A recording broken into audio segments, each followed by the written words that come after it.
Alors enfin, tu te décides à me rencontrer. Je commençais vraiment à croire que ta femme t'avait définitivement coupé de tout le monde. Pourtant, je t'ai envoyé plusieurs messages, j'ai essayé de te voir à maintes reprises, mais il paraît que Madame Clarisse veillait au grain, et ne voulait pas que tu aies le moindre contact avec nous. Je sais que j'ai été absent, et je tiens vraiment à m'excuser pour cela. Franchement, je ne savais même pas ce qui m'arrivait, tout ce que je faisais, toutes les décisions que je prenais, ce n'était pas moi, c'est comme si j'étais sous l'emprise de quelque chose, comme je te l'ai dit au téléphone, apparemment Clarisse m'avait envoûté.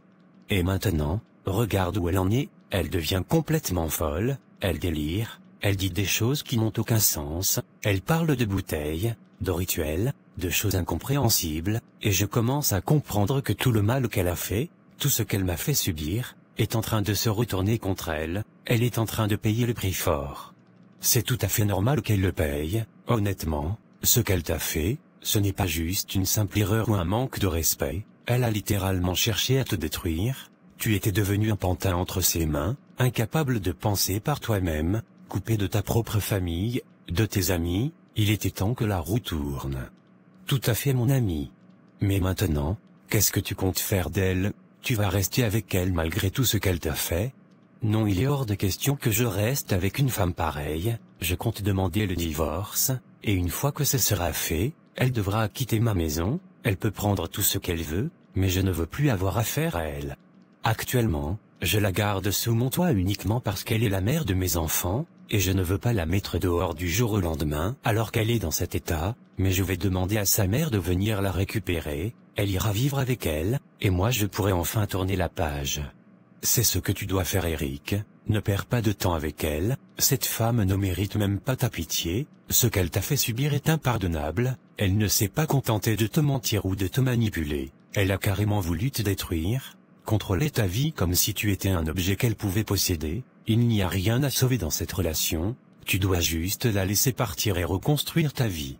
Tu sais, je regrette tellement de l'avoir épousée, si j'avais su, mais heureusement, grâce à ma mère et à Martine, ma collègue, qui n'ont jamais cessé de prier pour moi, j'ai été délivré de cet enfer, sans elle, je serais encore prisonnier de cette femme, en train de lui donner tout mon argent, de lui obéir aveuglément, de me couper du monde sans même comprendre pourquoi. Aujourd'hui je me sens comme un homme qui vient de sortir d'une prison invisible. Au fait, as-tu eu des nouvelles de Daniel? J'ai essayé de le contacter plusieurs fois, mais il ne décroche pas. À Daniel, il a coupé les ponts avec tout le monde depuis son divorce avec Aline, il ne parle plus à personne, il est totalement dans son monde, mais figure-toi qu'il a décidé de se remarier. Se remarier avec qui? Avec sa secrétaire, celle-là même pour qui il a quitté Aline, il est en train de précipiter les choses, comme s'il voulait prouver quelque chose à lui-même ou aux autres, je trouve ça absurde, mais bon c'est sa vie. Donc il a tout détruit pour cette femme, et maintenant, il veut la marier aussi vite, incroyable et il ne se doute même pas, que c'est peut-être elle qui l'a poussé à divorcer pour mieux la voir. Exactement ce que je pense, mais bon Daniel est aveuglé, il croit que cette fille est son avenir, alors que tout le monde voit qu'il est en train de foncer droit dans le mur, mais comme on dit, chacun fait ses propres erreurs, il va sûrement se réveiller un jour, et se rendre compte qu'il a fait la pire bêtise de sa vie. Eh bien, je crois que j'ai raté beaucoup de choses ces derniers mois, on dirait que j'étais sur une autre planète. Tu peux le dire, pendant que tu étais prisonnier dans ta bouteille, le monde a continué de tourner, heureusement que tu es revenu à la réalité mon frère, maintenant il faut juste s'assurer que tu ne retombes plus dans un piège pareil. Tu n'as vraiment pas honte, toi? C'est toi qui es responsable de tout ce qui arrive à ma fille, c'est toi qui l'as rendue comme ça. Depuis le début, je savais que tu n'aimais pas ma fille, tu l'as toujours détestée, et tu as fait tout ce qui était en ton pouvoir pour la séparer de ton fils.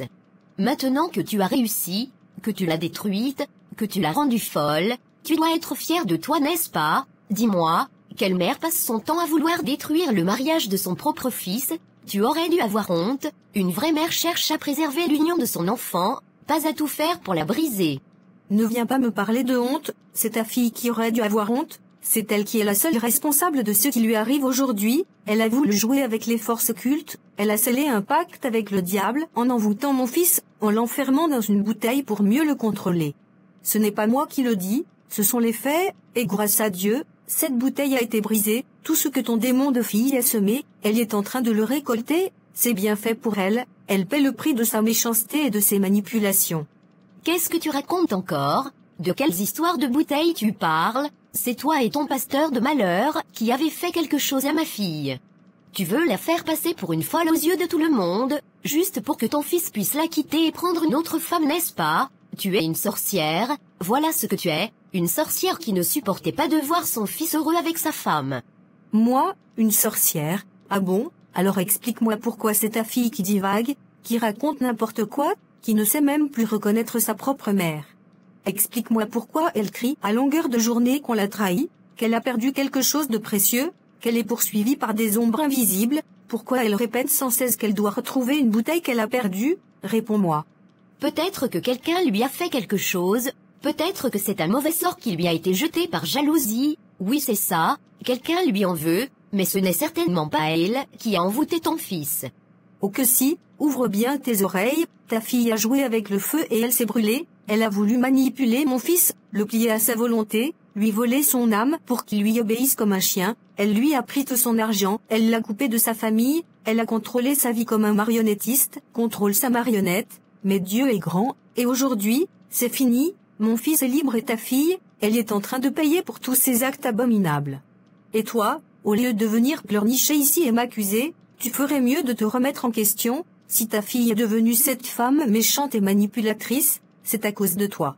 C'est toi qui l'as mal éduquée, c'est toi qui ne lui as pas appris les vraies valeurs d'un mariage, c'est toi qui l'as laissée devenir une femme avide de pouvoir et d'argent, alors ne viens pas me parler de responsabilité, si aujourd'hui elle est dans cet état, c'est uniquement de ta faute.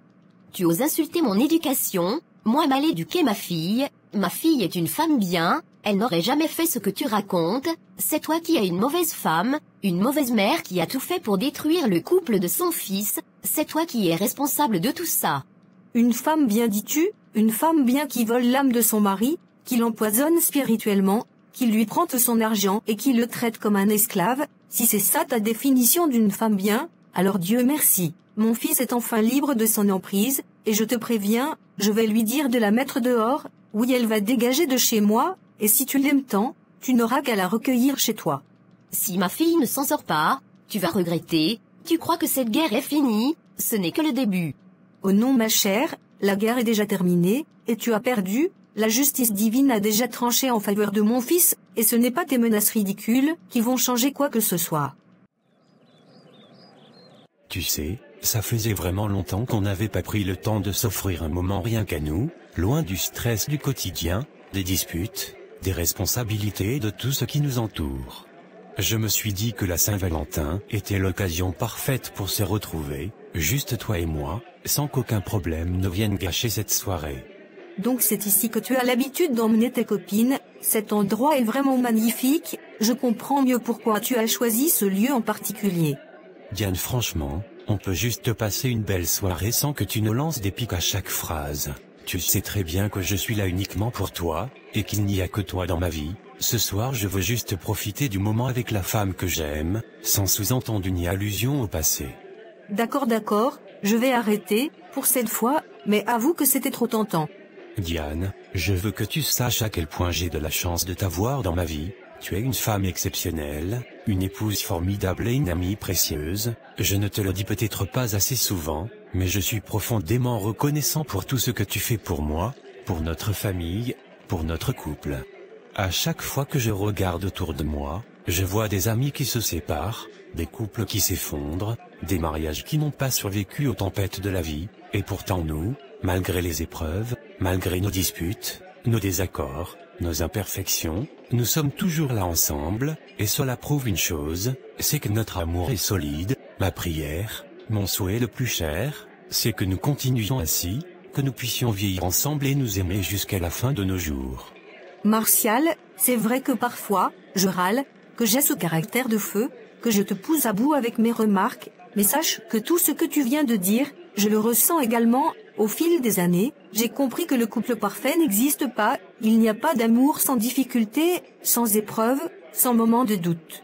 Mais ce qui compte réellement, c'est d'avoir deux personnes qui décident chaque jour de s'aimer et de se choisir, malgré les tempêtes, malgré les erreurs, malgré les imperfections. Et je te choisis Martial, je te choisis chaque jour, aujourd'hui et pour toujours. Tu n'imagines pas à quel point cela me rend heureux d'entendre ça. Mais attention, ça ne veut pas dire que tu peux faire n'importe quoi. Si tu oses me décevoir encore une fois, je te rappelle que je suis capable du pire. Je n'en doute pas une seule seconde, mais ne t'inquiète pas, j'ai appris ma leçon et je compte bien me tenir à carreau. Je t'aime mon amour. Je t'aime aussi mon bébé d'amour.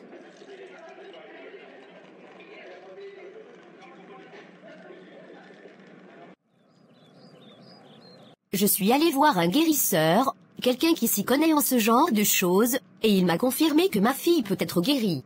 Il y a une solution pour la sauver de l'état dans lequel elle est, mais cela a un prix, il faut qu'on paye la somme de 2 millions de francs pour qu'il puisse faire les rituels nécessaires et la guérir, c'est pourquoi je suis venue te voir, après tout c'est ta femme, la mère de tes enfants, je ne peux pas comprendre que tu restes les bras croisés alors qu'elle est en train de perdre la tête sous tes yeux. Je vais être très clair avec vous, il est hors de question que je dépense un seul franc pour tenter de soigner cette femme. Votre fille a détruit ma vie, elle m'a manipulé, m'a éloigné de ma propre famille, elle a fait de moi un pantin, un esclave dans mon propre foyer.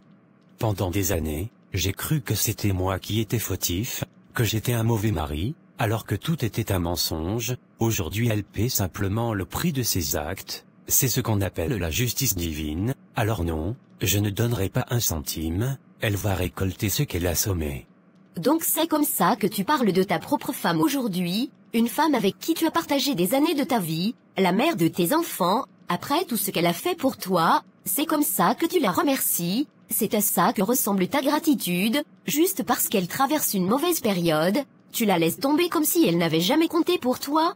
Ne venez pas me parler de gratitude madame, votre fille n'a jamais rien fait par amour ou par bienveillance, elle a passé des années à me contrôler, à jouer avec mon esprit, à s'assurer que je ne puisse jamais prendre une décision sans son approbation. Elle a utilisé mon argent, mes biens, elle a profité de moi comme un parasite, elle m'a éloigné de ma mère, de ma sœur, de tous ceux qui m'aimaient réellement. Aujourd'hui elle n'est que victime de ses propres choix, je ne suis pas un monstre, j'ai de la compassion, mais pas pour une femme qui a tout fait pour m'anéantir. Donc tu crois vraiment à ces absurdités, que ma fille t'a envoûté, que c'est pour cela que tu étais un mari aimant et attentionné, mais qu'est-ce qu'elle gagnerait à t'envoûter Eric?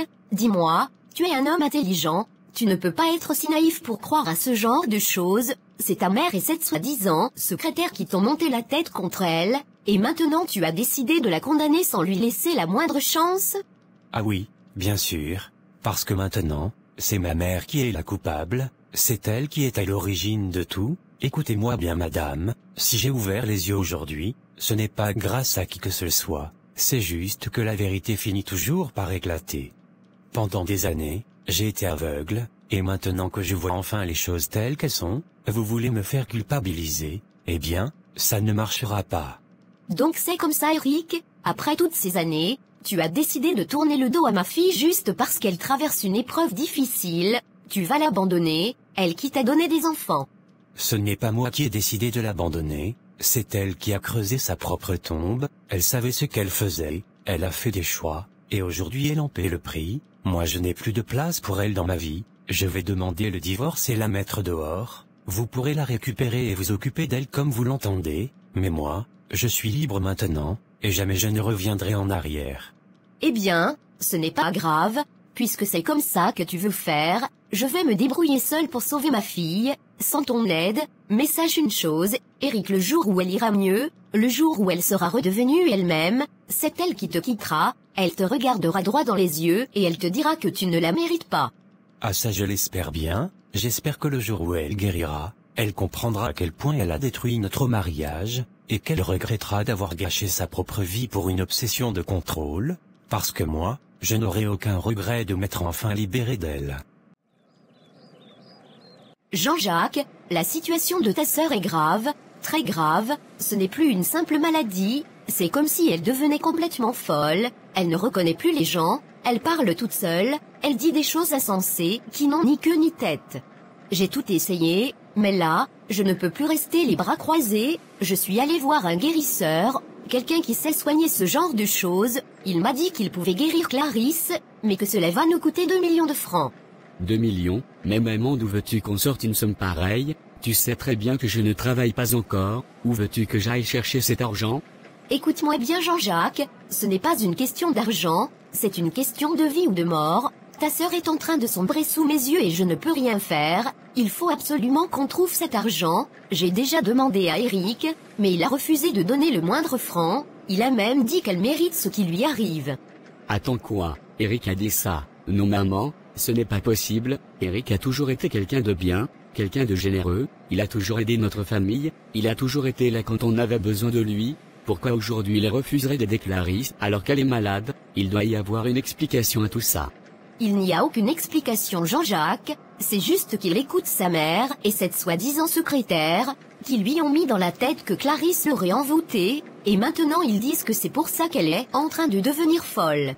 Maman, je ne veux pas jeter la pierre à ma propre sœur, mais il n'y a pas de fumée sans feu. Moi-même, je me souviens d'un jour où j'étais chez Clarisse et Eric, façon dont elle parlait à son mari, comme si c'était un esclave, c'était bizarre. C'est lui qui faisait la cuisine, lui qui nettoyait, lui qui faisait tout à la maison, pendant qu'elle restait assise à donner des ordres. Un homme normal ne peut pas accepter de vivre comme ça.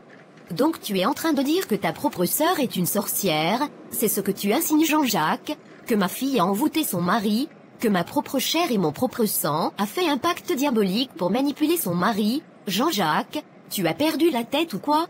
Maman, je ne dis pas que c'est vrai, mais je dis que c'est possible. On a tous vu comment Eric a changé, il a coupé les ponts avec sa propre famille, il ne voyait plus personne, il vivait uniquement pour Clarisse, il a laissé sa mère et sa sœur, il lui donnait tout son salaire. Ce n'est pas normal maman, peut-être que les gens ont raison, peut-être qu'il a vraiment été envoûté.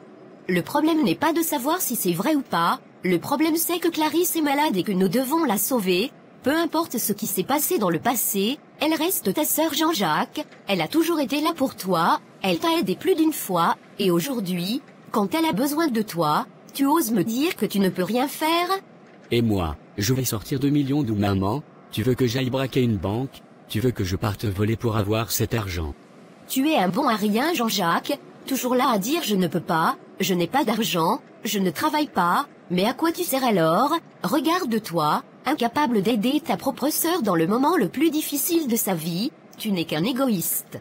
Non maman, ce n'est pas de l'égoïsme, c'est du réalisme, et même si j'avais cet argent, je ne le donnerais pas. Si elle est réellement devenue folle parce qu'elle a joué avec des forces occultes, alors ce n'est pas un guérisseur qui va la sauver, elle a fait son choix, elle a voulu contrôler Eric, elle a voulu diriger sa vie comme une marionnette, et maintenant elle en paie le prix. Moi je refuse de gaspiller 2 millions pour une cause perdue. Mon propre fils est en train de parler comme ça, Seigneur, qu'ai-je fait pour mériter cela? Tu peux dire tout ce que tu veux maman, moi j'ai dit ce que j'avais à dire. Je ne vais pas gaspiller mon énergie à essayer de sauver quelqu'un qui s'est détruit tout seul. Si tu trouves les 2 millions tant mieux, mais moi, je ne mettrai pas un centime dans cette histoire.